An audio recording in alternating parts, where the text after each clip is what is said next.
जय हिंद साथियों। तो चलिए आज का सेशन हम लोग शुरू करते हैं। आज एक सबसे विशेष दिन है और वो है गणतंत्र दिवस। गणतंत्र दिवस पे जो सेशन मैं शुरू कर रहा हूं, इसमें सबसे जो बहुमूल्य चीज है इस चीज पे फोकस कीजिएगा। सेशन का प्रारंभ मैं उसी प्रकार से कर रहा हूं जिस प्रकार से हमारे क्लासेस होते थे।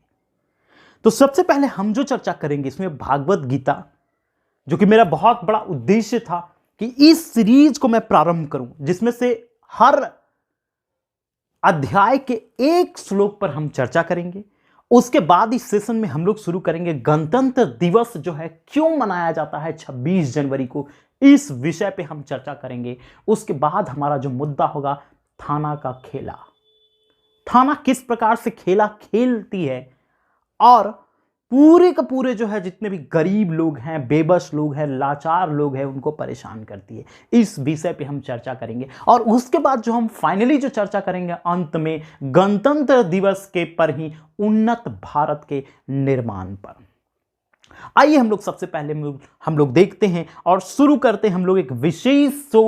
और इस सेशन में सबसे पहले हम भागवत गीता से हम लोग प्रारंभ करेंगे इस सेशन का। और उसमें सबसे पहले हम लोग देखते हैं भागवत गीता के प्रथम श्लोक, प्रथम अध्याय के प्रथम श्लोक से हम लोग प्रारंभ करेंगे, जिसमें देखिएगा धृतराष्ट्र उपवाच है। उसमें क्या कहा जाता है? धर्म क्षेत्रे कुरुक्षेत्रे समवेता युयु उत्सव, ठीक है। ममा काकम पांडव के शव किम कुरुवर्ते संजय। इस श्लोक को सुनने के बाद सबसे महत्वपूर्ण चीज यह है, हो सकता है हमारी उच्चारण जो है वो सही नहीं भी हो, पर सबसे बड़ी चीज यह है कि हमारा एक मकसद है कि जो विचार यहां से आ रहे हैं, सबसे इंपॉर्टेंट चीज है उस विचार को मैं ग्रहण करना चाहता हूं, मैं खुद ग्रहण करना चाहता हूं। क्योंकि जब मैं पहले भागवत गीता का अध्ययन करता था और उस चीज को जो है लोगों के बीच बांटने का काम करता था, तो मेरी भी मेंटलिटी जो है वो अच्छी रहती थी। लेकिन जैसे जैसे मैं इससे दूर होते गया, हमारी मेंटलिटी जो है वो खराब होने लगी। सिस्टमैटिक दिन की जो चर्या जो है वो बिगड़ने लगी, सिस्टम जो है वो अच्छे तरीके से हम काम करने नहीं लगे। लेकिन अब जो है जब से ये सोच प्रारंभ हुआ कि मैं क्या करूंगा, लोगों के साथ जुड़ूंगा, क्लासेस लूंगा और अपना जो काम कर रहा हूं ना मैं वो काम करते रहूंगा। साथ में जो अच्छी चीज है उसको मैं लोगों को बीच नहीं, लोगों आपको बताने का कोई मकसद नहीं है, लेकिन सबसे बड़ी मकसद यह है कि मैं इस चीज को जब मैं बोलूंगा ना तो मेरे अंदर, मेरे मन में जाएगा कि एक अच्छा काम मुझे भी करना है। देखिएगा, धर्म क्षेत्रे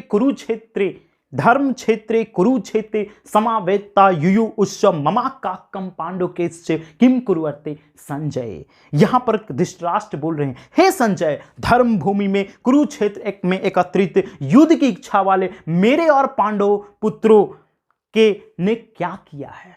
अब यहां पर सबसे इंपॉर्टेंट चीज है, आपके जो है वो धृतराष्ट्र बोले संजय, धर्म क्षेत्र जो भूमि होती है जहां पर हम हैं, पृथ्वी पर हैं, वो धर्म एकदम भूमि एकदम पवित्र है। ईश्वर ने जिसका निर्माण किया वो पवित्र भूमि है। यहां पर निवास करने वाले लोग जो हैं वो डिफरेंट टाइप के हैं। पांडव हो गए, कौरव हो गए, ये दोनों डिफरेंट थे। उसी प्रकार से हमारी जो पृथ्वी है इसमें जितने भी लोग निवास करने वाले जो लोग हो जाएंगे वो सभी डिफरेंट है, लेकिन पृथ्वी जो है वो सही है।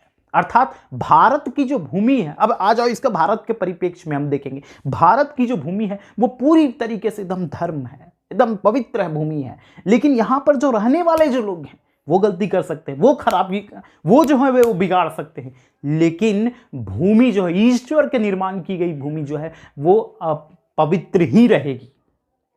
चाहे आप जो है किसी भी प्रकार का कोई कर्म करें, उससे भूमि पर कोई असर नहीं पड़ने वाला। दूसरी चीज ये है कि अब इसे जो है लाइफ स्टाइल से जोड़कर देखते हैं। मेरे सेंस से लाइफ स्टाइल से जब हम इसको जोड़कर देखते हैं तो क्या इंपॉर्टेंट चीज निकलता है कि भूमि पर जितने भी लोग होंगे या हम जहां भी रहेंगे, जितने भी लोग मेरे आसपास रहेंगे, उसको हम अपनी नजर से देखते रहेंगे।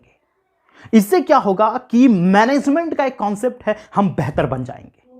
क्या होगा कि हम बेहतर बन जाएंगे। इस चीज को, इस अध्याय को अब कई हिस्से में अप्लाई कर सकते हैं और कई हिस्से में हम अपने आप को बेहतर भी बना सकते हैं। तो पहला चीज है, भागवत गीता के अध्याय 1 से पहले श्लोक से हम ये सीख रहे हैं कि हमें अपने नजरिया को जो है वो एकदम एकदम देखते रहना है बारीकी से। दूसरी चीज है, क्या अच्छा है क्या बुरा है उसका भी आकलन करते रहना है। तो पहला श्लोक हमें बहुत कुछ सिखा रहा है। अब आते हैं गणतंत्र दिवस के विषय पे हम चर्चा करते हैं, क्योंकि आज है 26 जनवरी और इस विषय पे हम चर्चा करेंगे। सबसे पहली बात यह है कि 15 अगस्त 1947 को ही हमारा देश जो है वो आज़ाद हो जाता है, जिसके वजह से हम लोग 15 अगस्त को इंडिपेंडेंट डे मनाते हैं। पर क्या आवश्यकता पड़ जाता है कि 26 जनवरी को हम लोग रिपब्लिक डे गणतंत्र दिवस हम लोग मनाना प्रारंभ करते हैं। देखिएगा, 15 अगस्त 1947 को तो भारत देश आज़ाद हो जाता है इंडियन इंडिपेंडेंट एक्ट 1947 के द्वारा, लेकिन पूरी तरीके से ब्रिटिश जो है इस जगह को नहीं छोड़ते हैं। हेड ऑफ स्टेट जो है जॉर्ज 6 रहते हैं और गवर्नर जनरल जो है माउंटबेटन रहते हैं। उसके बाद हेड ऑफ स्टेट कौन रहते हैं? जॉर्ज 6। ये एग्जाम में पूछने वाला प्रश्न है कि 1947 जब भारत आजाद हुआ था तो हेड ऑफ स्टेट कौन थे? तो हमारे हो जाएंगे कौन? हमारे हो जाएंगे जो है जॉर्ज 6 हो जाएंगे, और गवर्नर जनरल जो भारत के जो रहेंगे वो माउंटबेटन रहेंगे। अब देखिए क्या चीज है, लेकिन क्या चीज है उस चीज को देखना है। जो कॉन्स्टिट्यूशन जो रहता है वो गवर्नमेंट ऑफ इंडिया एक्ट 1935 में जो पास किया रहता है, उसी रूल को आजादी के बाद 1947 15 अगस्त के बाद उसी रूल के माध्यम से जो है वो चलते रहता है। और क्या होता है, ड्राफ्टिंग कमेटी की स्थापना आजादी के बाद किया जाता है, ठीक है, जिसके चेयरमैन भीमराव अंबेडकर होते हैं। अब उस कमेटी के द्वारा जो है वो क्या किया जाता है, कॉन्स्टिट्यूशन भारत का संविधान का निर्माण करने की रूपरेखा तैयार की जाती है। तब जाके 2 वर्ष 11 महीना 18 दिन अर्थात 26 नवंबर 1949 को कॉन्स्टिट्यूशन जो है वो मेरा कंप्लीट होता है।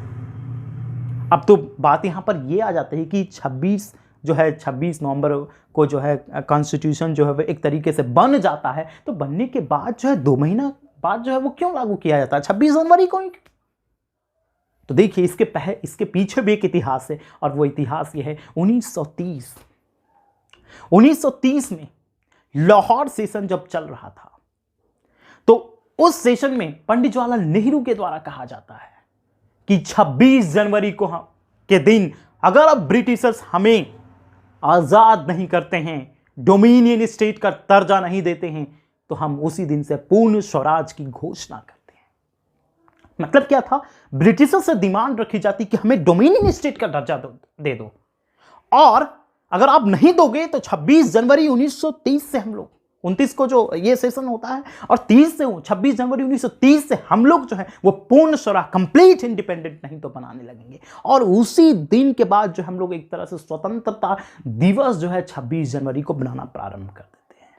और हर साल 26 जनवरी हो गया, 1930 को हो गया, 31 को हो गया, 32 को हो गया, 33 को हो गया, 34 को हो गया, 35 को हो गया, 36 को हो गया, 38 हो गया, 39 हो गया, 40 हो गया, एकदम 47 तक जो है 46 तक हम लोग जो है 26 जनवरी को इंडिपेंडेंट डे के रूप में, कंप्लीट पूर्ण स्वराज इंडिपेंडेंट डे के रूप में हम लोग मनाने लगते हैं। तो इस दिन का महत्व तो बच जाता है।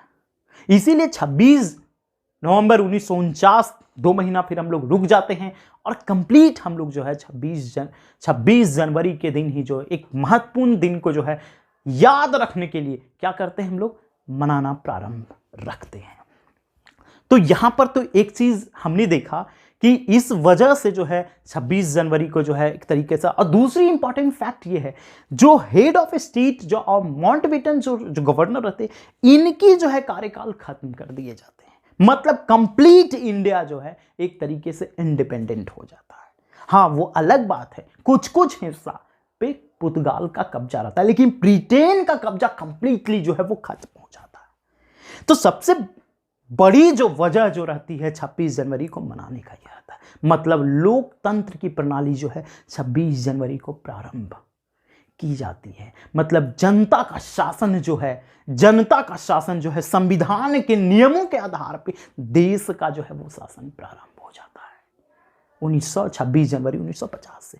लेकिन सबसे बड़ा विषय यहां पर यह है, मैं जो इस शो में जो रखा हूं, इस सेशन में जो रखा हूं, थाना का खेला। इस विषय पे मैं चर्चा इसलिए इस दिन करना चाहता हूं कि विगत 2 वर्षों से एडवोकेसी के दौरान इस चीज को मुझे देखने को मिला है। ऐसा नहीं कि मैं पहली बार महसूस कर रहा हूं, आप भी महसूस करते हैं, इस चीज को देखे भी होंगे। और जब जब मैं देखता हूं कि जो बड़े बड़े पद पे जो रहते हैं अधिकारी, वो हर जगह, चाहे वो प्रशासनिक विभाग हो जाए, चाहे वो राजनेता हो जाए, चाहे पॉलिटिशियन हो जाए, अपना वो फायदा उठाते हैं। देखा, इसमें इस विषय पे चर्चा करने का मुख्य बात यह है कि एक आमतौर पे एडवोकेट है तो केसेस ही देखते हैं। तो उसमें मैंने ये देखा एक केस में कि ये थाना में क्या हुआ कि एक व्यक्ति को जबरदस्त मारा गया। मारने के बाद क्या किया गया, वो जो है हॉस्पिटल में वो बेचारा एडमिट रहा 2 महीने तक। और जो व्यक्ति जो पकड़े गए, जो जेल गए, वो इस काउज पे बेल उनको मिल गया कि पुलिस जो है वो मेडिकल रिपोर्ट जो वो सबमिट नहीं करती। मतलब 307 का जो केस जो बनाया गया वो एक तरीके से हट गया। मतलब देखने को मिलता है कि 26 जनवरी के दिन जो झंडे तिरंगे के सामने सैल्यूट करते हैं, वही व्यक्ति जो है मौका का फायदा उठाकर गलत कर जाते हैं। और वो व्यक्ति हमसे आकर कहते हैं कि सर हमें कुछ नहीं चाहिए, इलाज में जो खर्च लगा है सिर्फ वो अमाउंट मिल जाता तो अच्छा होता, क्योंकि हम कर्ज में आ गए हैं सर, इलाज कराते कराते हम कर्ज में आ गए हैं। तो इस चीज के लिए, इस विषय के लिए थाना अगर समझौता कर देता दोनों पार्टियों के बीच, चलो भाई तुम जो है, तुम्हारे लिए ये इतना, तुम इसको मारे हो, इसको इतना नुकसान हुआ है, इसका इलाज का खर्चा तुम उठा लो। लेकिन थाना समझौता नहीं करती है, वो और आग लगाती है, ऐसा कर देती है कि युद्ध जो है वो बढ़ जाए। एक चीज तो यहां पर यह दिखता है, दूसरा चीज सिस्टम में मुझे यह दिखता है कि जिसके पास जितनी पावर है, जिसके पास जितनी भी पावर है, हम देखते हैं कि जिन लोगों के पास जितना पावर है उनकी बातें उतनी अलग तरीके की रहती है। अब जैसे पॉलिटिशियन का ही देख लीजिए, पहले बात होती थी जब पॉलिटिशियन जो है रोजगार, जब वो पॉलिटिशियन नहीं बनते हैं, सांसद नहीं बनते, विधायक नहीं बनते हैं, मंत्री नहीं बनते हैं, तब वो कहते क्या है कि जब मैं सत्ता में आऊंगा तो आपको रोजगार दे दूंगा। लेकिन जैसे ही सत्ता में आते हैं तो कहते आप आत्मनिर्भर बनिए। बड़ा ही गजब टाइप का सेंटेंस जो है राजनेताओं के तरफ से भी देखने को मिलता है। आप सांसद और विधायक बनते हैं, सरकारी नौकरी जो प्राप्त करते हैं, आप भी एक सरकारी नौकरी प्राप्त करते हैं, उस समय आप ये नहीं कहते हैं कि हाँ मैं सरकारी नौकर क्यों बनूं। आप विधायक बन के सरकारी पैसा ही उठाते हैं। और कोई व्यक्ति जो है एसएससी रेलवे का हो गया या प्रशासनिक सेवा में अगर जाना चाहता है, ग्रुप बी में जाना चाहता है, डी में जाना चाहता है, प्रशासनिक सेवा ही होता है। क्लर्क का नौकरी जो है अगर ग्रुप डी में या ग्रुप सी में या ग्रुप बी में अगर कोई कर रहा है तो वो प्रशासनिक सेवा ही है। तो वहां पर आप जाने के लिए प्रेरित नहीं करते हैं कि आप जो है राष्ट्र की सेवा के लिए क्यों जाओगे, आप आर्मी में क्यों जाओगे, आप आत्मनिर्भर बन जाओ। मतलब हमें जब देश की सेवा करने की बात आएगी या सरकारी नौकरी की बात आएगी तो आप बोल दोगे कि आप आत्मनिर्भर बन जाओ, लेकिन आप खुद सांसद और विधायक बनना पसंद करते हैं।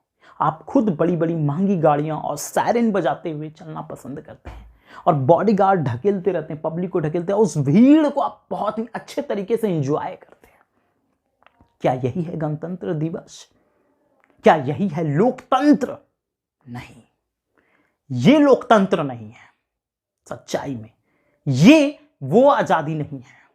हम ऐसी आजादी पसंद करते हैं जैसे कि देश आजाद हुआ था तो दो देश में जो बड़े बड़े लोग थे उस समय ब्रिटिशर्स से उनको कोई प्रॉब्लम नहीं था, कोई समस्याएं नहीं थी उन लोगों से। जो समस्या थी वो गरीब लोगों का था, समस्या किसानों की थी, टैक्स उनको देना पड़ता था।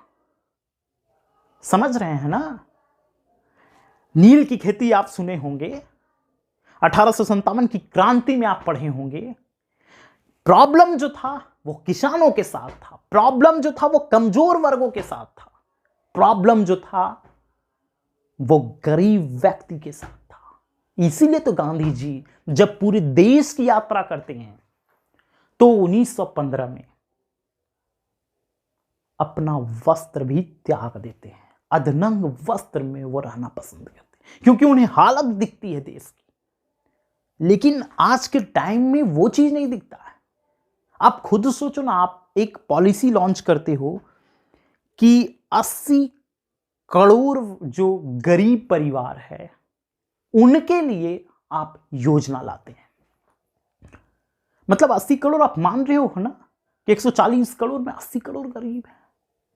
विदेश के देशों को देख लो, जापान को देख लो या यूरोप की कोई और कंट्री को देख लो, क्या जब वो आजाद हुए थे उसके बाद उनकी गरीबी रेखा कितनी है? यहां पर आधी से ज्यादा आबादी जो है वो आप गरीबी रेखा में, आप खुद बता रहे हो, क्योंकि आप दे रहे हो, आप अनाज बांट रहे हो ना, आप खुद बता रहे हो कि 80 करोड़ जो है वो गरीबी रेखा में। जहां भी चुनाव होते हैं वो बात रखते हो। अभी देख लो, इतनी आपदा वाली स्थिति है फिर भी आप चुनाव करवा रहे हो।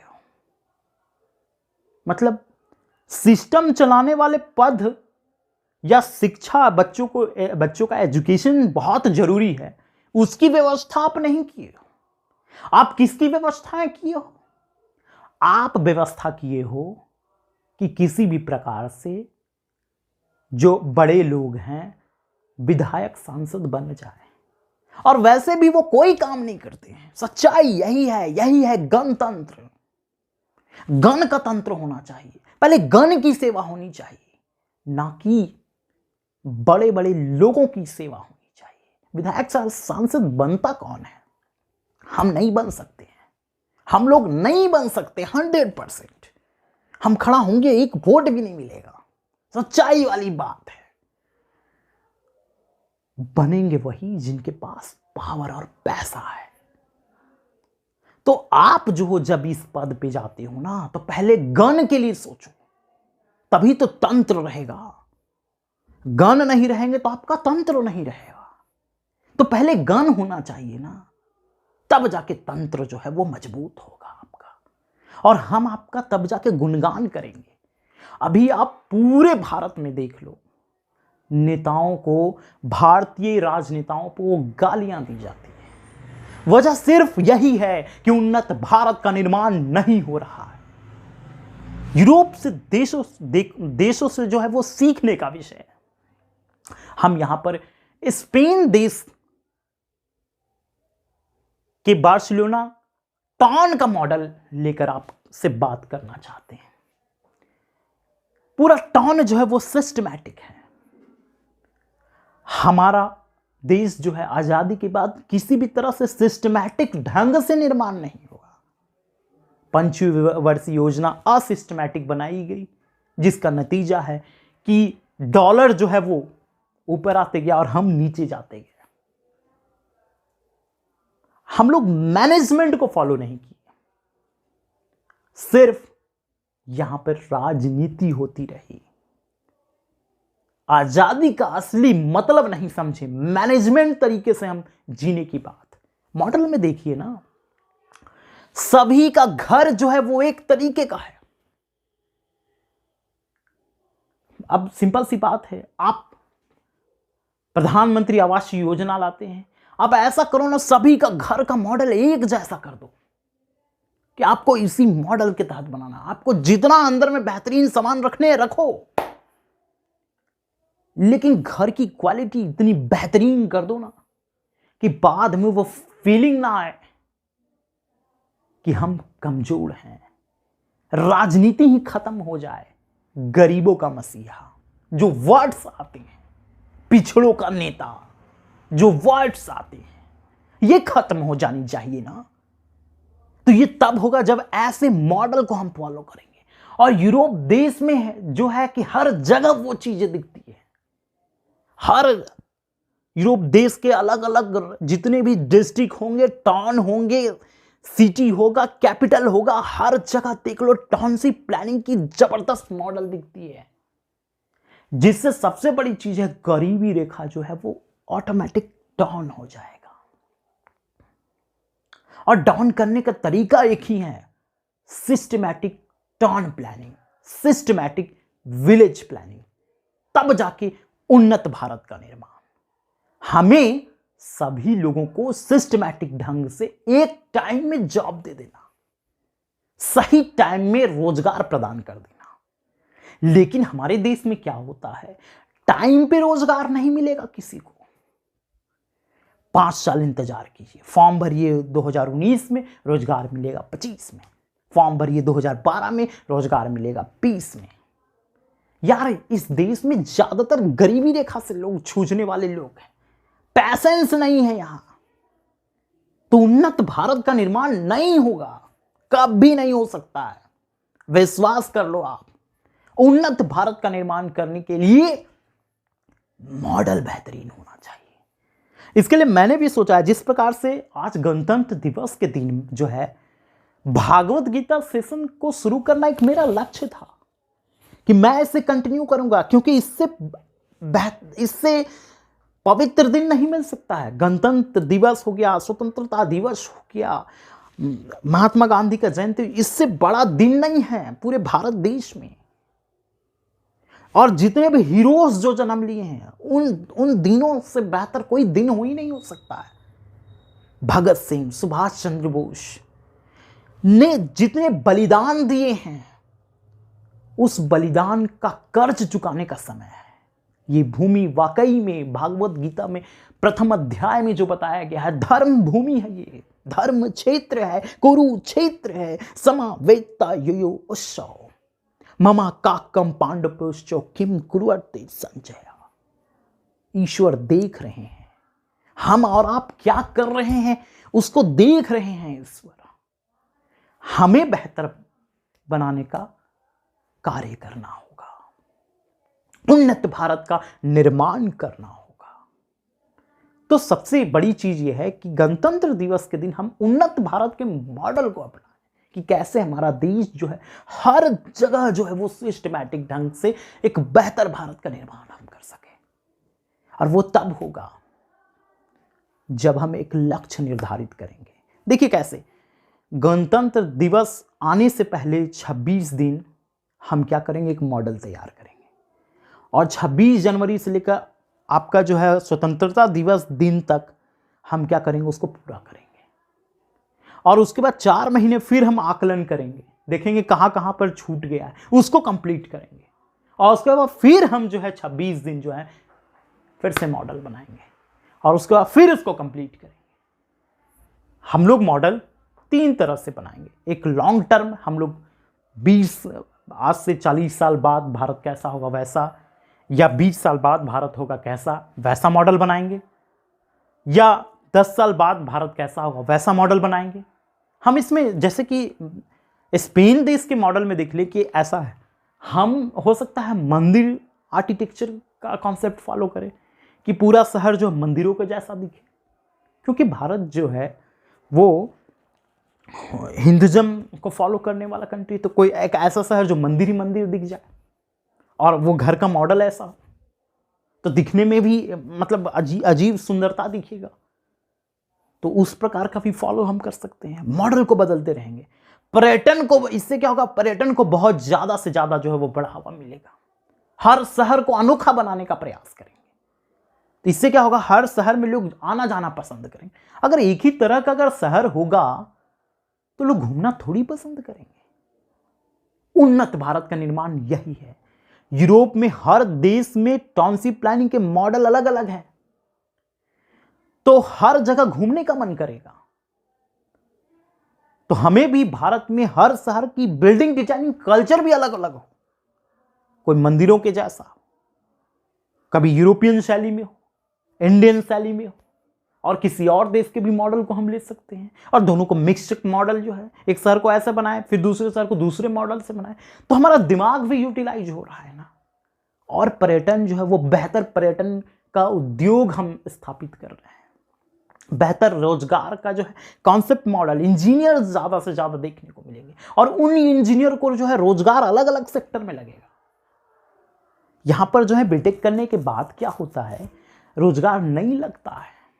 बीटेक कर लिए, क्या है भाई, बीटेक किए हुए हैं, उसके बाद कहानी खत्म। तो वो माइंड का अप्लाई जो है हमारे देश में नहीं हो पाता है। अच्छे जो लोग होते हैं, जो टैलेंटेड होते हैं, उनको लगता है कि नहीं यहाँ से नहीं है, वो चले जाते हैं फॉरेन, और फॉरेन जाने के बाद जो है वो बड़ी कंपनी में सीईओ तक बन जाते हैं, लेकिन भारत में रह के वो सीईओ नहीं बन पाते हैं। सच्चाई यही है। अतः विदा लेते हैं, फिर मिलेंगे और अगले सेशन में हम प्रयास करेंगे कि कंप्लीट जो है जीएस के क्लासेस मैं लूं और भागवत गीता को फॉलो मैं करूं। जय श्री राम, जय श्री कृष्ण।